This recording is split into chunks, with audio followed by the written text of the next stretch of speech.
Now, Barrister Mbeseha, given that these arbitrary mass arrests and ransom-style bail demands are clearly illegal and amount to collective punishment, and to add, they have been going on for far too long, what legal avenues exist within international law or human rights framework to hold the colonial regime accountable and protect civilians in Ambazonia from such abuses? With La Republic, is it even possible? Well, legal avenues, you ask. The only legal avenues Ambazonians have is the International Criminal Court, the ICC, and other international law enforcement things. And in addition to that, sympathizing countries that can prosecute these crimes within their own jurisdictions. Those are the international avenues that we have. We have tried and we are trying. These gross human rights abuses turning on the civilian is a war crime. It's a crime against humanity. And so that's the avenue we have. We should continue to enforce it until such a time that they are held accountable, and they would be held accountable. The greatest difficulty we have is seeing what is happening. They would never, what happened to them in Malende, like anywhere else, they are not arresting the civilians because they have done anything wrong. They must be very dull to think that those guys, whoever they were, ASA, whoever they were, who brought down those cars, will sit in Malende in the streets drinking palm wine when you come and catch them. They have gone away. So what is they coming to town to catch heavens? You think those guys are sitting there? No, before that, somewhere someone reported a few days before, in that very Malende, that they had adopted a car and taken it to the bush. That provoked their military. They brought all the soldiers there, the gendarmes, to town. They have been told that the driver had been taken into the bushes. They didn't go into the bushes to look for the people to rescue them. They remained in the town. And they were catching drivers who were driving from Kumba to Boya and taking money from them and beating them and asking them to show identity cards. Who told them that the adoptees have identity cards in the first place? They don't have. So they are not doing it because they are angry. No, they are using the opportunity to extort from people, to steal, and to do whatever thing they want to do under the pretext that they are trying to avenge. Yes, you might want to avenge, but you must avenge against the rightful person, not against an imaginary enemy. Again, I've looked at what is going on. From what happened in Malende, I saw their official reporting.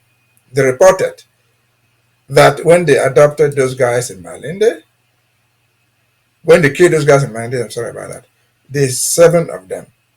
They counted officially, this is the official count, that would make 1,772 of their soldiers who had died.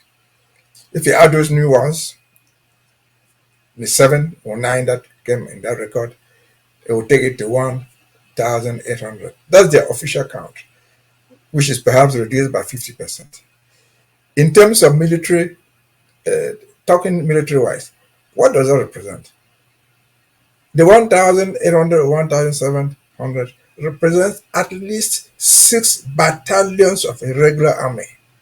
6 battalions. That they admit they have lost 6 battalions of fighting people, of trained fighters. I don't know any civil war in Africa that the government in that place has suffered that much loss in the past 50 years. The most violent conflicts we can remember Africa were, for example, the Biafra War. The Biafra lost people, but the Nigerian government never lost up to 6 battalions of their own soldiers. They didn't. They apartheid in South Africa for many years. The South African forces lost people. They never lost up to 7 battalions of South African forces. With Zimbabwe and other places. So this is a regime that is not even supposed to exist. They're losing 7 battalions of their forces against an organized enemy, an untrained enemy, guerrilla fighters, is telling. Any reasonable government should have called off that fight. But now, because they started the fight, they are not doing it.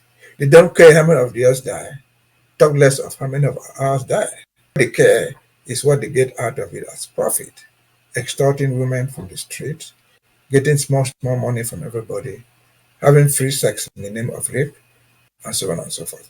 I remember when this thing started, they sent a number of their troops in my own place. They went there, they stole everything that they had. They ate every goat they could find. They ate pigs, and they even ate the dogs.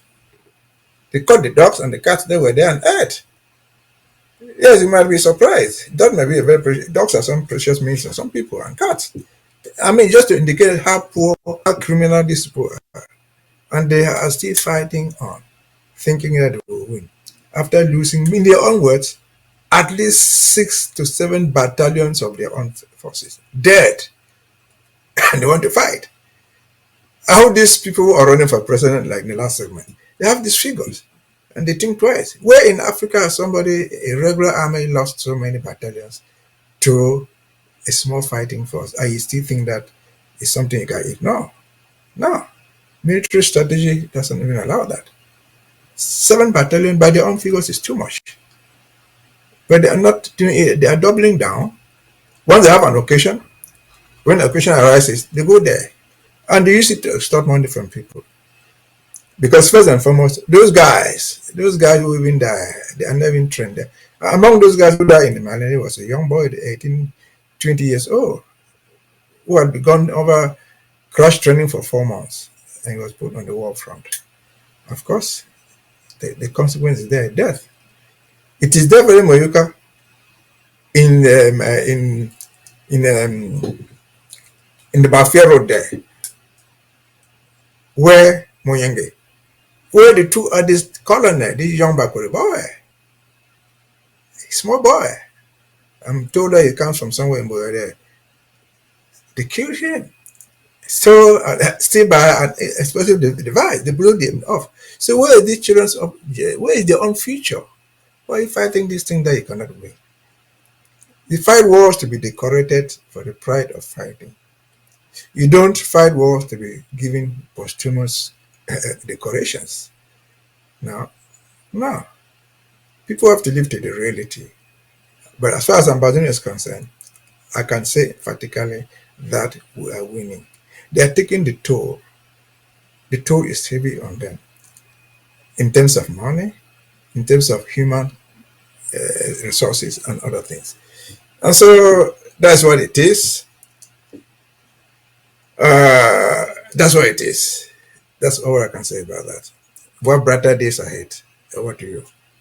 Indeed, brighter days ahead. Very well said, Barrister Mbeseha.